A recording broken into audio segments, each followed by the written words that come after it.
Hi, my name is Keith and I'm known as the Florida Stoneman, and today I am going to teach you how to use and channel darkness. Scary video. No, it's not. I'm not talking about as darkness as like, oh, your dark side. No, I'm talking about physical darkness. If you recall last year at this exact date, when the sun starts changing in the sky and the seasons start occurring, the subconscious mind basically feeds off of darkness. So I'm going to teach you how to use, and you always see me do this, guys. It's because what happens when we close our eyelids? You see darkness, but then from your darkness comes light. So in the beginning, God created the heaven and the earth was without form and void. Darkness ruled upon the face of the deep, and the Spirit of God moved upon the face of the waters, and said that there be light. Darkness ruled upon the face of the deep. So God started, basically this world was dark, and then he gave it light. So you can give a new world of yours light by going into the subconscious mind, going into darkness through Jesus. So for all the people who are excited, there better not be some evil people clicking this video, how to use darkness. Ooh, I've been waiting to utilize my dark side. For those kind of people, oh, great. So I'm going into this video into the shadows in a very light-oriented way. So basically, humans have to learn concepts of light and without light. Let me tell you right now, this area is not dark. I gotta say it right now, for my third eye, and basically it's not even just my third eye, it's just Jesus is in this area, so this whole area is lit. This whole area is lit. So it's not, I mean, I can show you the area, guys. So there's little lights over there, but it's not about those little lights. It's about Jesus. He literally shines the whole area. This area looks like it's 12 o'clock noon with the sun in the sky right now. Some people who are close to God can see it. It's well lit, and you're like, oh, this is kind of interesting. But the people who are further away from God, it looks darker because Jesus is where light is. So for the people who are close to him, this video will look a lot less dark than it is to people who are further away from him. That's pretty cool. So the further you move closer to Jesus, the more light you'll find in your life in every area. Oh, good. Very good. So, and that's why when I get visions from Jesus, I'll do this. It's because as soon as you close your eyes, you delve into the subconscious mind, but that's actually how your visions get out and active. There's actually someone online who taught about photography, and he basically said that way back then in photography school, they taught him to put his eyes halfway before taking a picture because then he'd be able to see things better. But he actually saw, what he was seeing is his, what's it called? Neuroreceptors, phosphotons, there we go. So his phosphotons would activate. So for example, when you rub your eyes, guys, please don't do this, it's not good for you guys. When you rub your eyes really fast, and then you do them, let's just say you can be in the dark room, you can rub your eyes really fast, and then you start seeing light. And you're like, huh, think about quartz. You rub quartz together really hard and fast, and then it starts to light up, but that's really dangerous, so don't do that either. Because from chaos comes order. So quartz was deep in the ground, or just in the ground in general, it doesn't have to be deep. And then what happens with quartz is something that was in the ground sparked and created light. Do you guys know how a star is made? This is a good example. A star is basically, I actually cannot say the words on YouTube. There are two elements. It's a base of two elements mainly. Two main elements together and something else. I tried to mouth it to you guys, but basically with a star, and the whole thing about NASA saying that there's just stars in space, there's no stars in space. Above us is a firmament. You cannot make a star without water. Like, I'm surprised people don't do research. Oh, you can make it in stardust. That's not physically possible. It's just not physically possible. But I'm not going to get into that because if more people were to wake up, then everyone would know that they're just making stuff up. So if you don't believe me, go on YouTube and type in a star in a jar. I'm not just saying things to say things. When God said he made the sun, moon, and stars in the firmament in Genesis, people just skip past and they look at what their science book says when their science book can't save a life. Ooh. So basically, as I was saying, and I wait for this video to be more in dark lighting, but back to my point, because Jesus is like, talk about your point. So basically, look up a star in a jar online, and you'll know what I'm talking about. But even actually, that was contributing to my point. So a star occurs as a bubble with basically sound pass through it, and then it starts glowing. So from darkness comes light. But you can do that with your connection with Jesus. You could be in a place in life where, and that's the thing, a dark place in your life is not always a bad place in life. Let's just say a dark place is a space that you are growing in, and sometimes you have to have that extra room. So don't call dark bad in this sense. That's the thing about the English language. Like, oh, that's dark. It's like, oh, what kind of dark? Someone could be dark-skinned.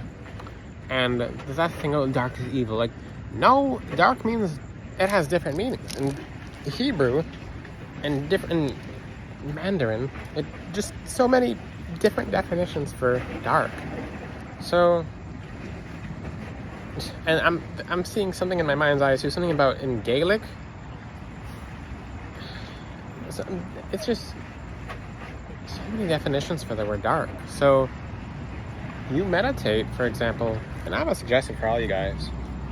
If you meditate in a dark room, in a dark closet, because when you turn the lights on, you have a bunch of distractions. So when you meditate with Jesus, when you meditate on Jesus, you can meditate for 30 minutes, focusing just on Jesus alone, and your gifts they'll just flourish and open. Your gifts will open. They'll just blast open.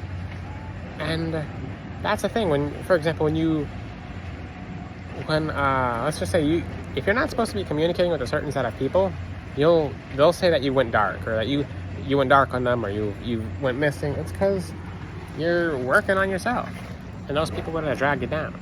So you can talk to one person, or maybe one person or two person, but if you're on everyone, people can be very dark in a different way. So you make yourself dark from darkness, and dark and dark.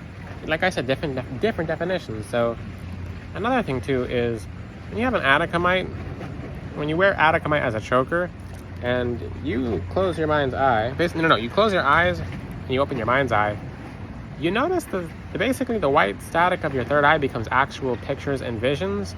For some people, it can become very intense. Sometimes God will have this open slower for people, because once you start seeing dimensions, so you have to know geometry. For example, a circle is round, a square has edges. At the end of a tunnel, it's long. For example, directly in front of you is close. So you'll have all these different kind of visions. So when people have visions, they're just seeing 100% of everything, so it could be anything. So people don't know what they're seeing. When there's actually a secret to seeing visions, which I don't say the secret's on here, but I'm just saying there's different definitions. For example, rocks are hard and water is wet. So when you have these visions, and when you see faces, for example, when you see a good face and a bad face, and you start seeing light and colors, and you're having all these different visions. So that's the thing, when you focus on, and that's the best way to open your gifts, is through Jesus. So close your eyes, focus on Jesus, and He is your light. He's the only light you need to see. So He'll lead you to other things, because other things are fully through Him.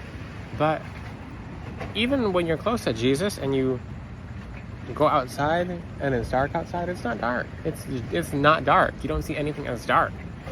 If anything, you'll see everything as like a different kind of, you'll view things in a different way. So like I said, a long time ago, when I didn't talk to Jesus as much, I'd go out at night time and like, hey, it's kind of dark outside, I feel like going home. Versus right now, I'm outside and it feels like noon. Literally like noon. So when you rely on Jesus to be your light source, He is your light source. He literally emanates light. So, and I have to make some videos talking about this coming up in the future. What if you can't feel Jesus to save your life? It means you eat too much beef. As wild as it sounds, the more beef you eat, the less you'll feel Jesus. The pork, most importantly. If you eat too much pork, you're not going to feel Jesus the way you'd like to, at all. So once your body comes off beef and pork, you're like, hey, I can feel Him touching me. What the? It's like, wait, I'm actually seeing Jesus. Like, what's going on? It's because beef and pork, chicken too. Chicken's not as horrible, but it's still, they're doing stuff to chicken. So this is one of those videos I teach more about what they're doing, but it's actually, there's something, this world is very, very dynamic, and it's not what it appears, because God is everywhere. He made everything, so, ooh, holy moly. So God is basically with everyone and everything, because when I said holy moly, whoa. The whole atmosphere would just change when I said that. But people take that the wrong way. People are like, well, God's everywhere. He's inside of me. So that makes me... No, that makes you ash. Because when you die, you won't be remembered. There are people who will see Jesus face to face. And they'll say to him, well, I think that since you're looking at me, that you and I are just different reflections of each other. And so people will see Jesus face to face. And he's like, what the... This person's not learning. So he'll send them off to Sheol. And there's parts of Sheol where... You know who goes to Sheol the most, aka the columns of the earth, aka hell.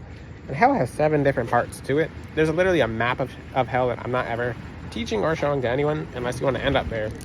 But basically, a good 2, 3, and basically levels.